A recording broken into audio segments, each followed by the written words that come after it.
Good luck. Thank you.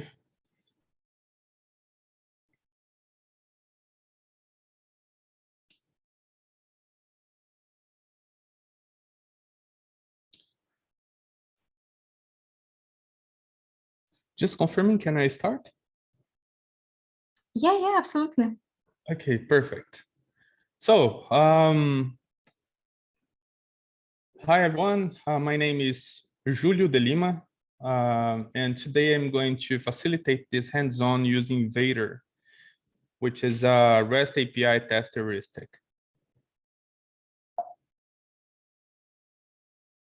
So first of all, I would like to say, Privet, tut priem nobute, which I believe is, hi, it's a pleasure to be here today. My name is Julio, as I said, or Julio in Portuguese. I am a Brazilian living in the USA and currently working as a principal QA engineer at Capco, which is a Wipro company. I have 12 years working in the software testing area, and I also have a master's in electric and computational engineer with a focus on artificial intelligence and software testing. And I'm also a teacher of about 9,000 students that are all testers in Brazil. As hobbies, I have music as my favorite one. So I play transverse flute, also cello, and harmonica. Those are my, how they say, favorite musical instrument. And I also am a dad of a beautiful girl called Isabel. And today we are here to talk about VADER, that is a software test heuristic used to help you to drive your API tests. And this is specifically for REST APIs. So I'm going to focus on just this architectural style, okay? So we are going to approach these 6 topics. We will start by talking about how a REST API works. Then we are going to go to the topic number 2, which we will talk about Swagger. There is the interface documentation for the APIs. And we also are going to talk about how to interact with REST APIs using an app called Insomnia. Then we are going to talk about how to test using VADER, then a hands-on, and at the end, we are going to have a Q&A session. You guys can stop me if there is doubts or questions, okay? But we are going to separate a time specifically for this at the end of the session, okay? So, talking about how a API works, a REST API works, I would like to start by providing some information that I believe that is foundations, right, on APIs. So an API is basically an application programming interface. And when we talk about this, it's a little bit, how do I say, technical, right? So I would like to do a kind of comparison just to make things clearer, okay? So let's imagine a user interface. A user interface is basically a way to connect the human being to the software, right? So what I have is a set of many visual components where I can look to, and then I can decide what thing I, as a human being, can do, right? So I see a rectangle. This rectangle has border. The border is gray, is light gray, actually. So I have above this rectangle, I have a text saying login. So my brain presumes that this element is a field. Then I almost automatically goes there and click into the rectangle, and then I can start typing my login, right? And our brain identified this kind of component because we grew up in a world using softwares where rectangles, white rectangles with a gray border with a label at the top is a field. And if this is a field, I can type on this field, right? This is a user interface. We have a lot of usability recommendations to help the designers to design some pieces of code some pieces of design that can help the users to identify in a easier way how to interact with the software, right? This is a user interface. But when we are talking about the application programming interface, it's different. It's still being an interface. And what is an interface? An interface is basically a kind of way to communicate with something, right? When we are talking about user interface, we are talking about the human being communicating with the computer.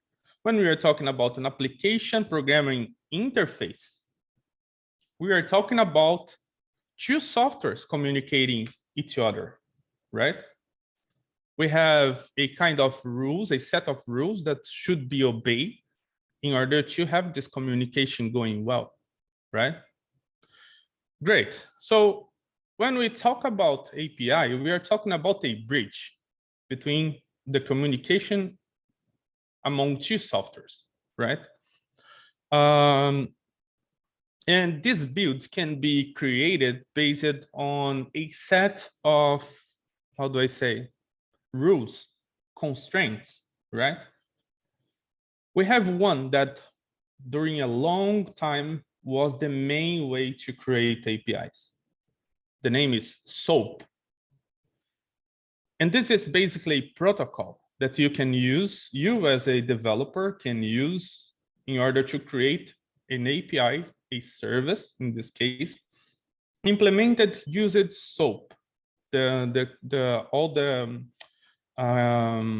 rules that and constraints that are proposed by this kind of architecture, right?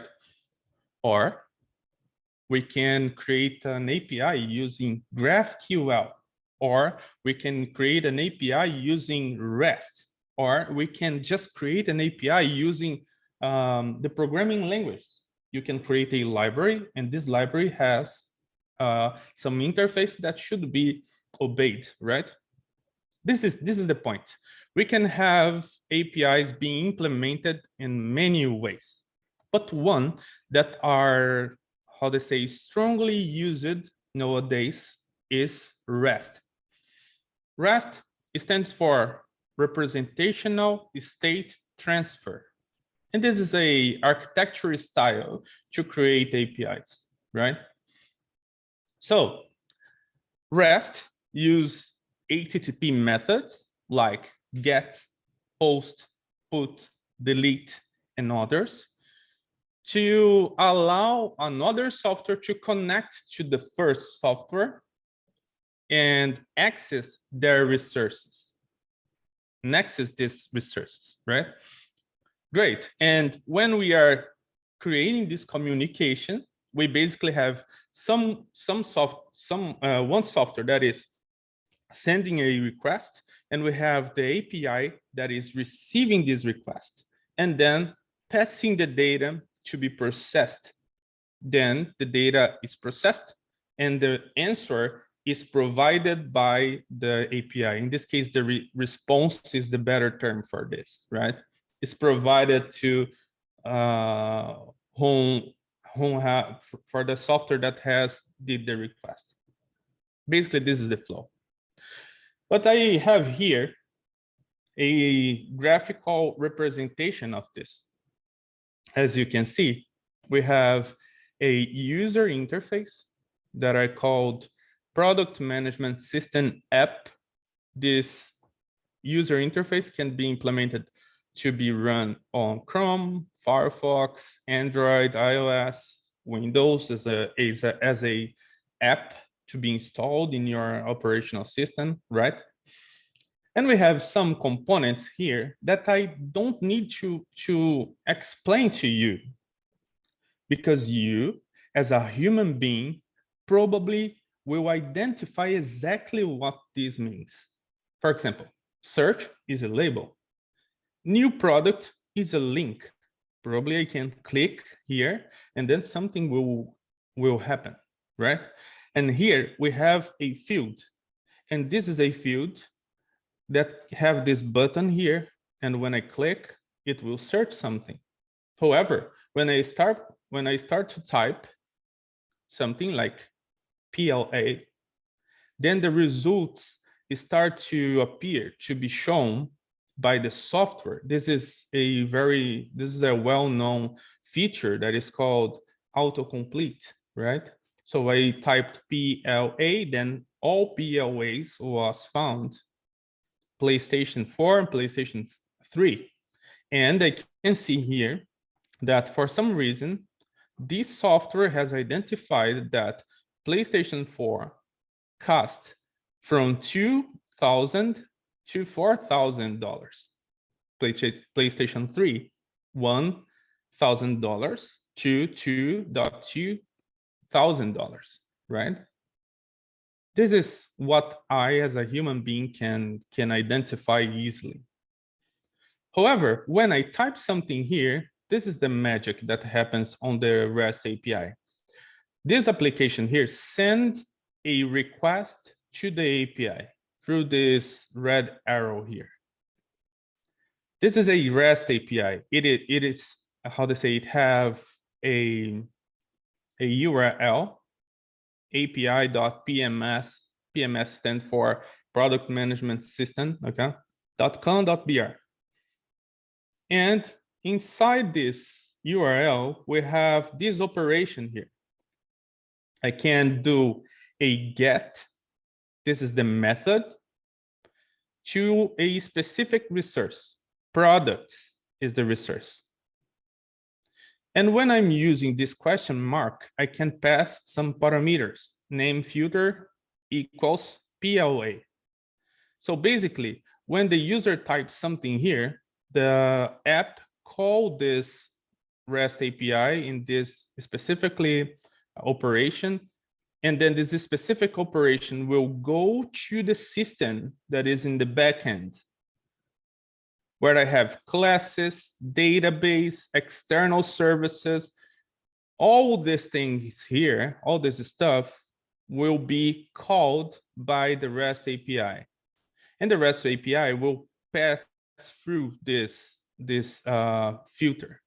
So we are going to search by product name based on the name that was typed here. It will run a query, and then we'll call some external services, and then it will produce a response that will be sent back to the REST API, and the REST API will send back to the user. Then the user will see this here.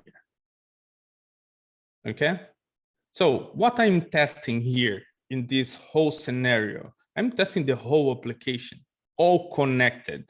This is called end-to-end testing, right? I'm connecting everything, and then I am running the test, or system test, if we are talking about certification stuff, right? Great.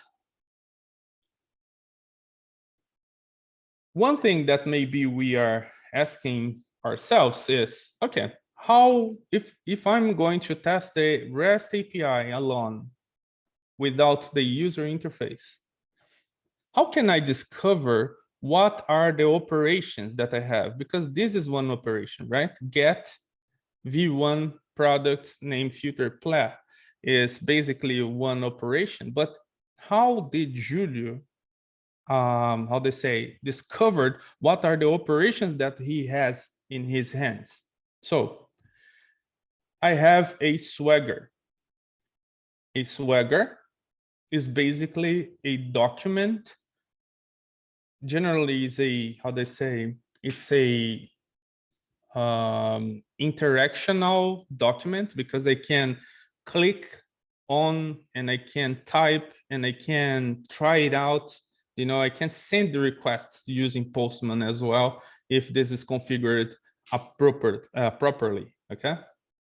And in this Swagger, we are going to have all the operations. I'm calling operation here the mix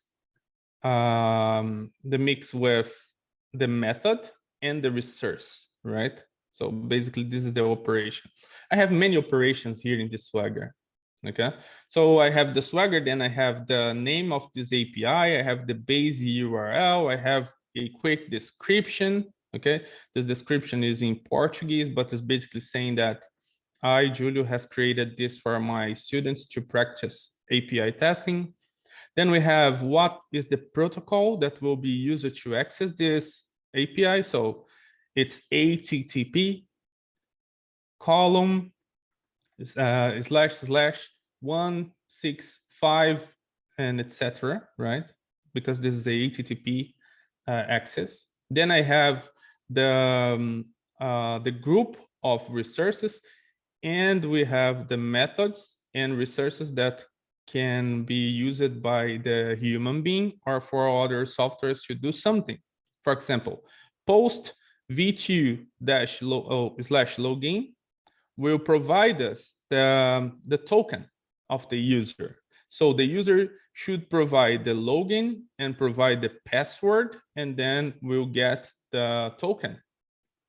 This is the Swagger, but the Swagger will not show just one operation. It are going to show all the operations that the developer of this API has granted me access to.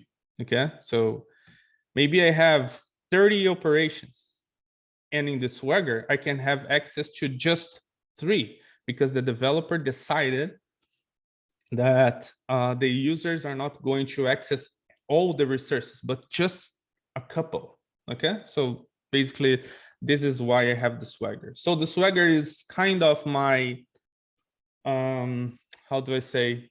It's kind of my documentation for the interface specifically, okay? That is something that is pretty important to you guys know here. We don't have business rules in Swagger.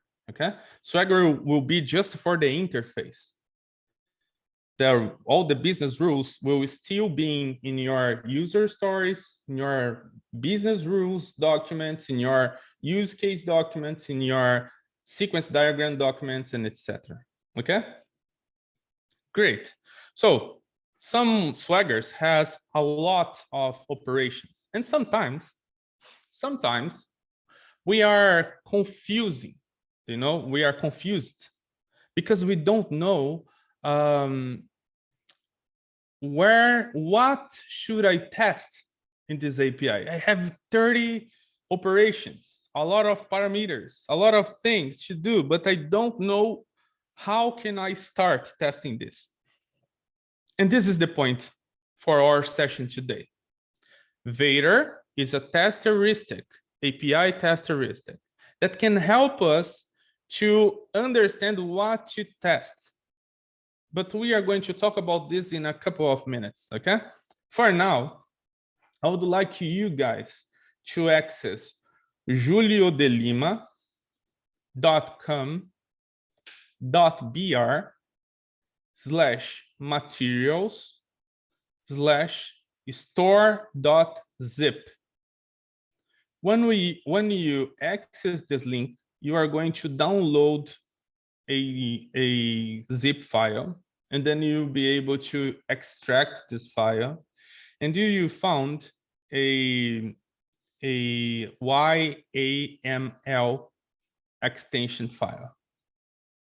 This document will be used by you guys to reproduce this Swagger in your machine, okay? So just download and extract, and then we are going to do the next step, okay?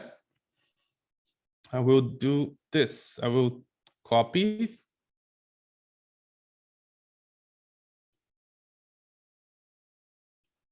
this link and I will paste to you guys here in the chat.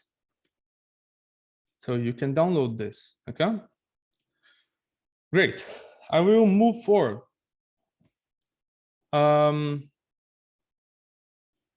Okay, I told you that you can use Swagger just for understand the interface of this API, okay? And you also can try it out. I mean, can send some requests from here as well. But this is not a proper tool for a developer or a QA to use, to consume, and to use an API, a REST API, right? So we have a proper tool for this. Insomnia is one very good example. I don't know if you guys already know Insomnia, but Insomnia is a very good tool because this is pretty simple to use and really, how they say, fast, okay? And doesn't consume so much processing and memory. So it's a very good tool to have in your tool set. Basically, Insomnia will be used to consume the document that I asked you guys to download, and then we'll show you all the resources that we have for that REST API. This is very, very useful, okay? Great. So I also will ask you to download Insomnia if you haven't done yet, okay? I remember that the people in the organization has also advised you guys to download this previously, right? But the link is on the chat, okay? So we are going to use this tool to create a request. Basically, I can click on this plus button and then new request. It will create an instance of this. So I can go here and change the method, and I can add the URL with the resource. I also can go here in JSON and then type what is the JSON that I need to fill, okay? And again, login. I believe that it's all in Portuguese because I have created this API in Portuguese, but I will verbalize all the Portuguese words and English, okay? So user login and user password, okay? So when we hit send, it will send this request to the REST API.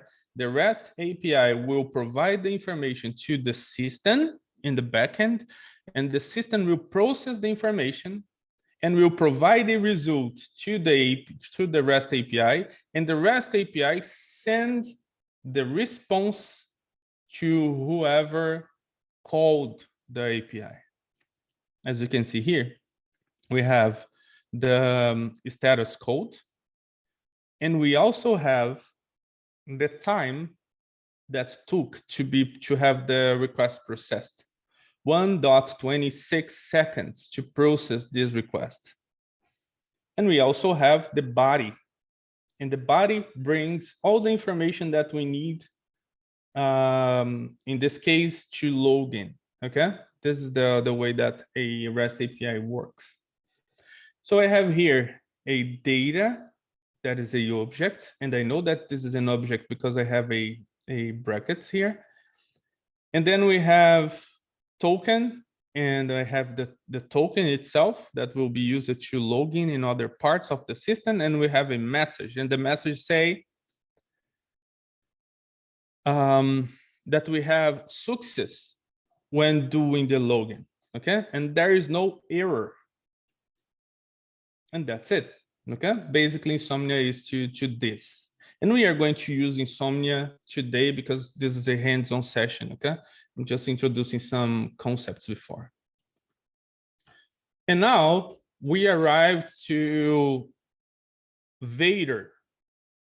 VADER is a REST API test heuristic created by Stuart Ashman in sometime around 2016. And this guy, Stuart, has faced a situation in his job. He started to notice that sometimes his team was like discussing about the APIs and discussing about what to test. And then they haven't ideas about how to test the APIs. But Stuart noted that some things was always tested by him. He said, I always test verbs, I always test authorization, I always test data, I always test errors, I always test responsiveness. And definitively, maybe he tests other perspectives as well. For example, security. Maybe he tests other characteristics, right, on the API. But he decided to bring these 5 principles and create a mnemonic, right, that stands for VADER.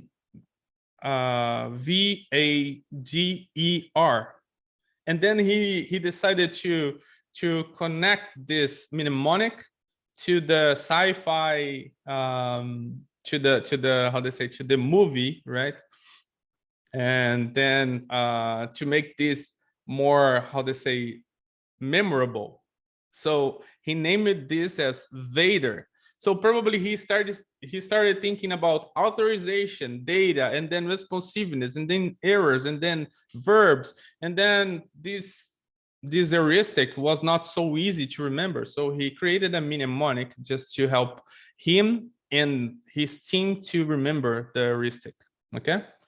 And he advises us to use this both for testing and for reviewing or discussing some documents, okay? So is anyone in your team discussing about REST APIs? So you can bring these principles here to the action.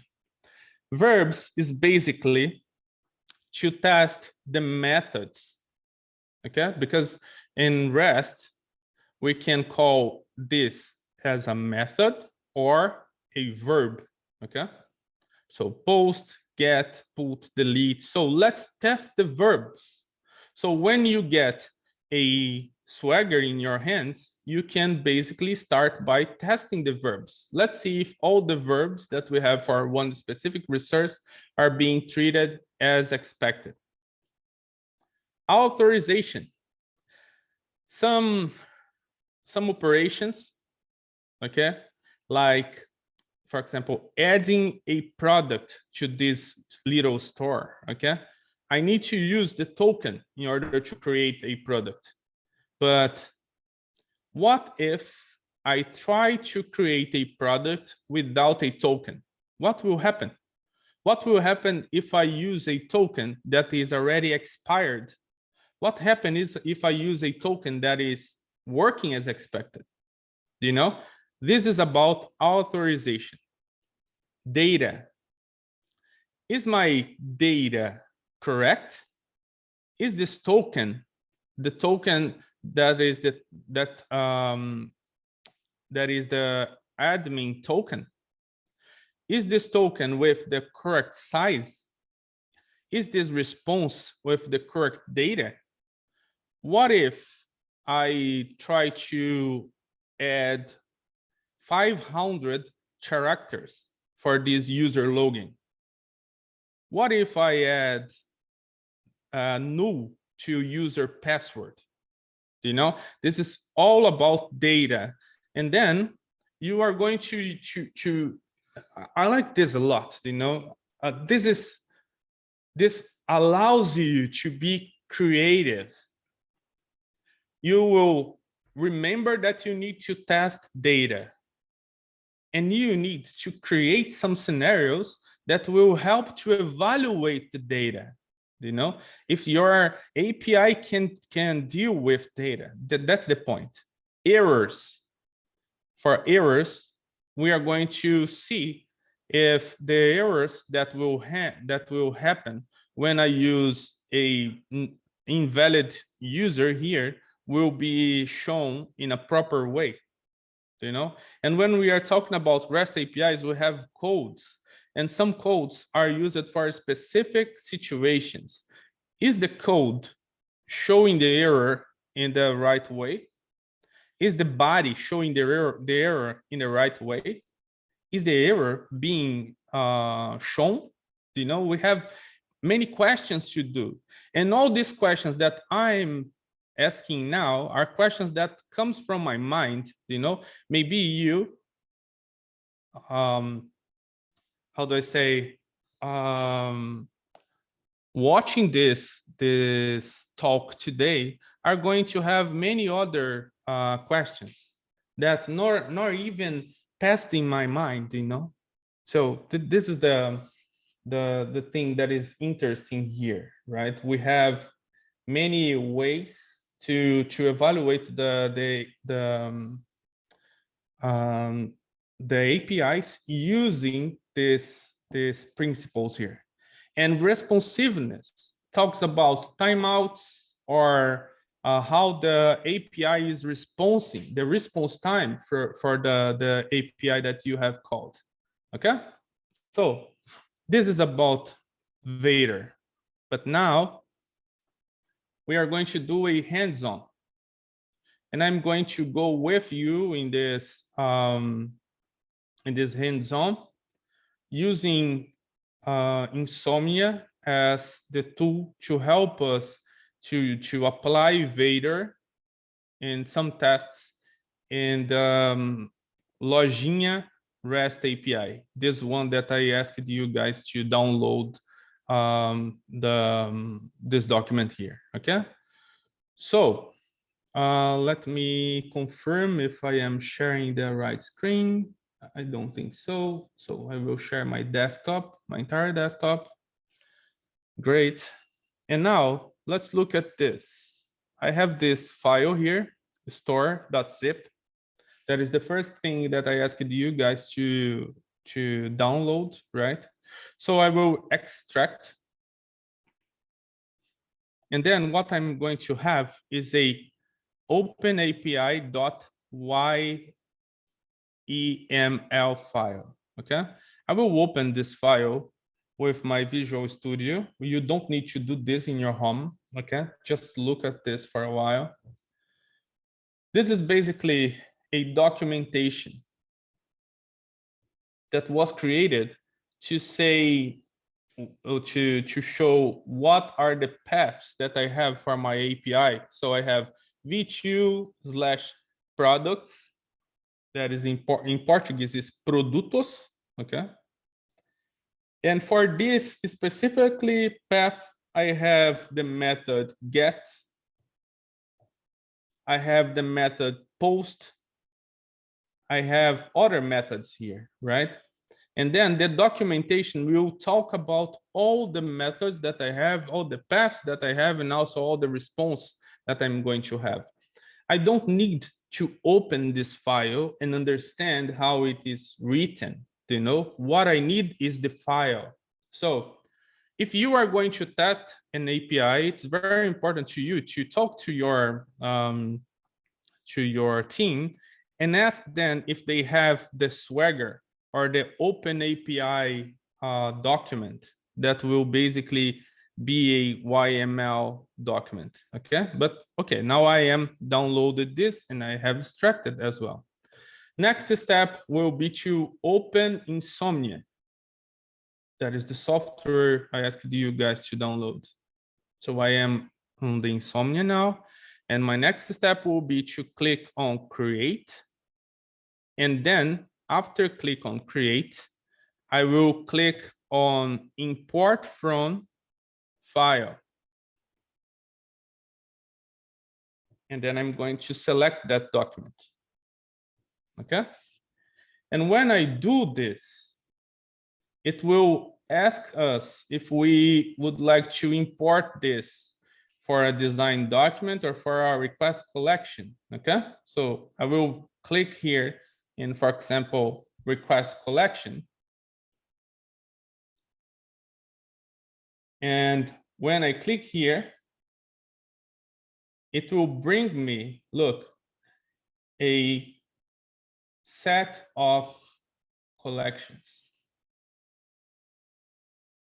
Okay, it's basically showing me here what are all the operations that I can do using my using this API. So again, I'm going to just verbalize in English, okay, just to help you guys to understand better this. Users, product, component, okay.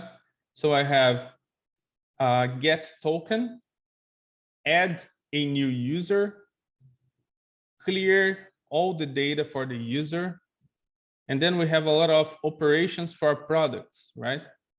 Search products in plural, add a product, search one product, update one product, and delete one product. Okay, basically is this. We are not going to use everything here because this is more to, this is not about how to use Lojinha API. It's about how to use VADER, right? So what we are going to do, I'm going to ask you guys to click on this first one here that has the word token, and that is basically to get the token. And when you click here, you guys are going to see here at the top that we already have the method that is used for this. And we also have the base URL that was brought from the base URL that we have on the Swagger, right? And we also have the resource, and the resource was bought from the operation itself.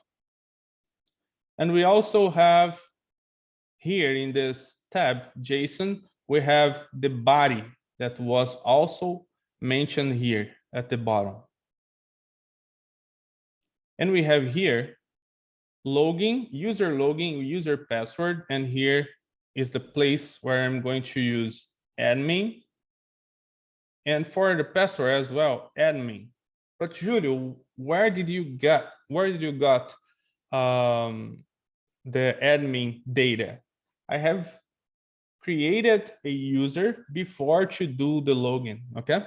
So you guys can afterwards try to use this API and add your own users and then play around, you know? This is just an API for fun, okay? I use this for teach my to teach the Brazilian community how to test APIs. Okay, then we have here admin and admin, and then if I hit send, it will send the request, and then I see that the answer was 200, okay, and the body was this, okay. Okay, that's good. So now we have a basic usage of Insomnia, okay. You have many other actions that you can do here, but for now it's just about to use at least one resource and see the HTTP status code here and see the response time over here and the data down here. Okay, great. So let's start by using VADER then. I told you that the first thing that we need to do using VADER is to test the verbs. So let's play around and try to understand how it works, okay? First, we need to understand what post means, okay? Post is a method, and it is generally used to send data in the body in order to create new resources, right? This is it. This is the general usage of post. However, as you can see here, this API is using post to send data, but it's not used to create a new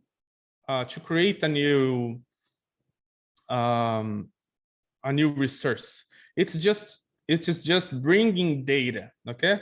So the first thing that you need to know about post as a method is that this is a very good way to send data in a protected manner. So post can be used for this, for example, using sending passwords, for example. Okay. So what do you need to ask? You need to ask, hey, is this API, when talking about verbs, is this API using post properly?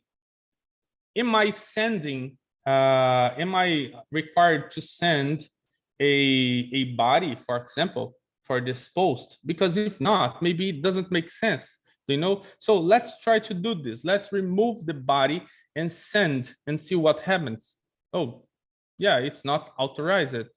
Okay, so I haven't sent the body, so I received a 401 unauthorized. That means that probably I have to send the body in order to see the response. Oh, that's okay, it's working, you know? Post is to send information. So when I see the V from VADER, I need to try to ask myself if this method is working properly, you know? Another thing that I can do is, for example, change the verb, change the method. For example, it is expected that I'm going to send a post for v2/login. But what happens if I select get and try to send it? So I will anticipate this for you guys. We have many codes, many status codes, okay? Inclusive, let me show you something that maybe can help you guys to remember codes. So if we had a survey here, maybe I would like to ask you if you prefer cats or dogs, but let's imagine that you guys prefer cats, okay? So I can type in my Chrome http.cats, oh sorry, .cat, or http dogs. Okay, we have these two websites. For http cats, you are going to see status codes using cats pictures, you know, just so you remember if everything, what means each of these codes. So 200 means okay, right? For status, dogs is the same, okay? So for example, the 201 means created. Look at this dog. This has just have just been created, right? Look at this. Partial content. Oh, this is not a very good joke, right? Look at, let's see. Oh, we don't have a 215, but it would be very good. It's not allowed, you know? Method not allowed. I'm using found. So using these images, you can probably understand more about the status codes, right? Unauthorized. Yeah, definitively this small dog will not cross this border, right? Great. So as I was talking about, sometimes we have some methods that can't be used for some resources. For example, get. So yeah, it's here, 405. Let's look at this, 405. So definitively, this is a method not allowed. Okay, I can't use in this method. So I need to test this. I need to analyze if all the methods that is allowed to are there, and if it's not, you know, it should be not allowed. So I need to receive a message saying that is not allowed, or at least a code saying that is not allowed. Okay, so the letter V on VADER means try the methods. Okay. Authorization. For authorization, we have another thing here. Let me just bring this, take this token here, okay? And let's go to this method here. Under products, we have add a new product, okay? For add a new product, you need to put what is the product name. So I will add here PlayStation, okay? Product price, I will add 3,000. Product colors, I will add here white. Product URL mock, I will leave this empty. Components, I will add here memory card. And for those ones that has played PlayStation 1 or 2, we'll recover this, right? Memory card. And with this product, PlayStation, it will comes with one memory card, okay? But is this enough to be able to create a product? Let's see. If I click on header, I have a token here.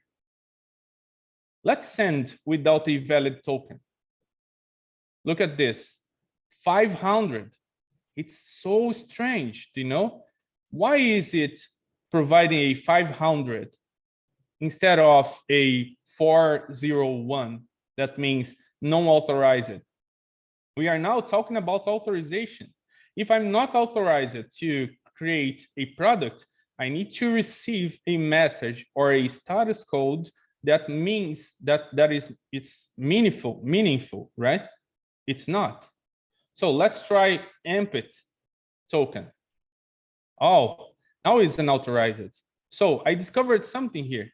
If I have a token and this token is not a valid token and it's not empty, we have a 500. So the developer can work on this and improve this, right? Because this is not a valid token. So it should be a 401 instead of a 500, right?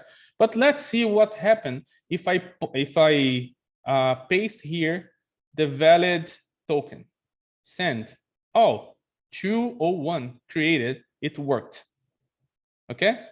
This is authorization. We are playing around the status of authorized or not authorized, doing some stuff. And it's very important, guys, to you to notice that the authorization part of VADER is about play around the only key that will help you to do or not do the operations that you need to have. Okay, authorization. What happens if I delete this key and send again? Unauthorized. Okay, so this is basically how to do it, how to evaluate this principle of authorization. Okay, I will add another token here and we'll add the token and send again. Okay, that's everything good. It's been created. And now we are going to approach the principle of data. This principle means we are going to evaluate data that I am sending and that I am receiving. So the data that I am receiving means, is the integers? Are the strings really strings? Is everything wrong in the response? Is this response bringing my product ID after create a new product ID? It's all questions that I need to ask here. But for the input, I can play around trying to add some, for example, large text here. A text that is bigger than what is expected for the text in the API, and see what happened when I send this information. Do you know? So let's send this. Yeah, this is strange. Do you know? Because look at this. I have added a very big string here, okay?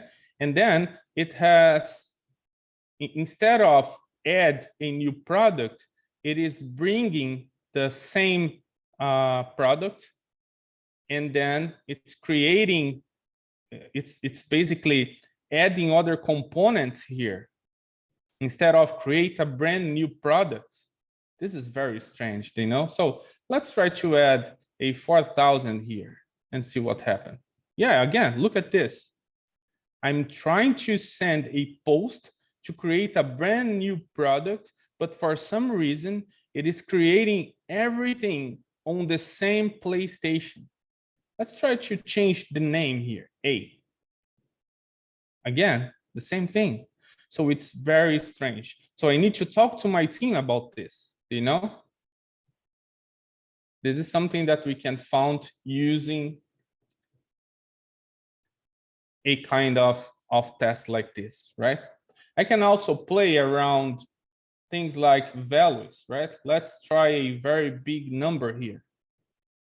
And then I see that there is an error that was shown here, a 422 unprocessable entity. And then we have here a message, and I need to understand if this is the proper message, right?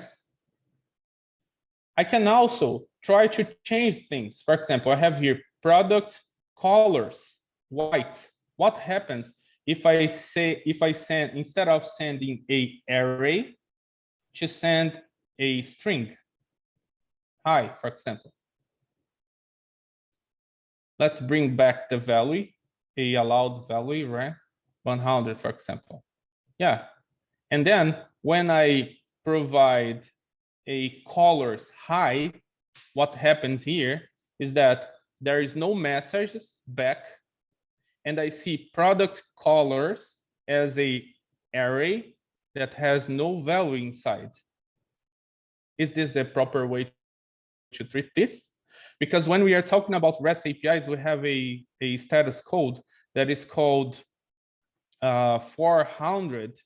That means the request is not good enough. Isn't better to treat this as an error for a request that is not good enough? Do you know what I mean?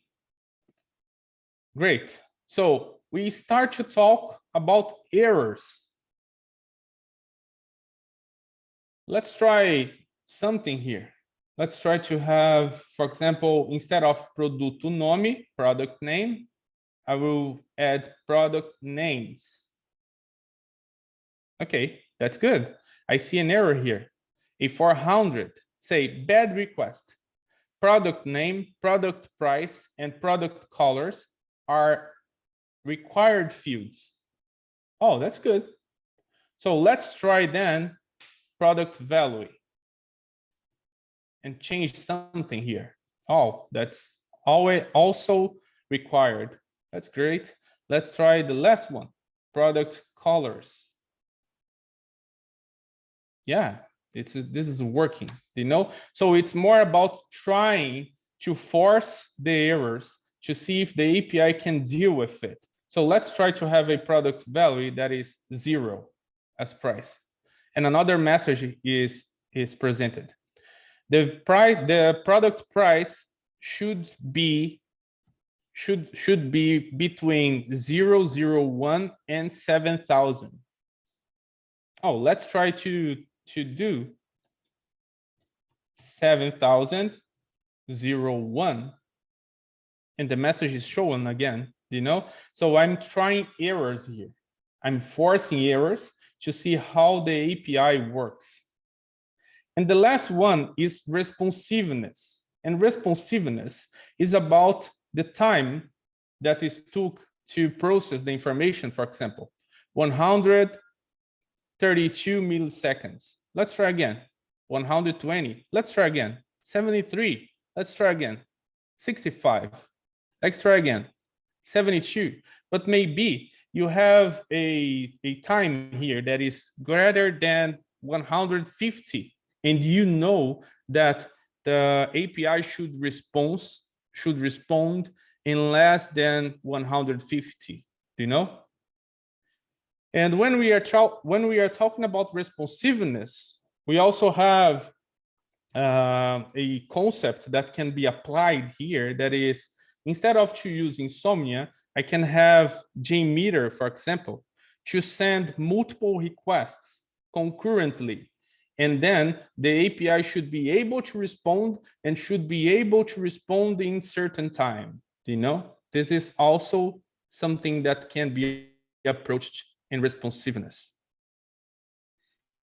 And then we were able to approach all the principles of VADER. Verbs, try, get, post, put, delete, and see if all the methods that are available are able to be used, and the verbs that is not allowed has a proper message and status code for that. Authorization. Let's see if the API allows me to access my content and don't allow me to access content that is not mine. Data. Let's try to play with the data that I am sending and see if the API can deal with it. Errors. Let's try to see if all the errors that is supposed to be shown is being showed. And the errors show me the information that is wrong. And responsiveness. Let's try to see how is the response time of the API, timeouts, concurrency. Oh, yeah, concurrency, in order to understand if the API can deal with multiple and simultaneous requests. So that's all for today. I know that I have a couple of minutes yet to questions and answers. So I would like to use this time. Thank you so much for your attention, and thank you guys for this opportunity to share a little bit of this knowledge.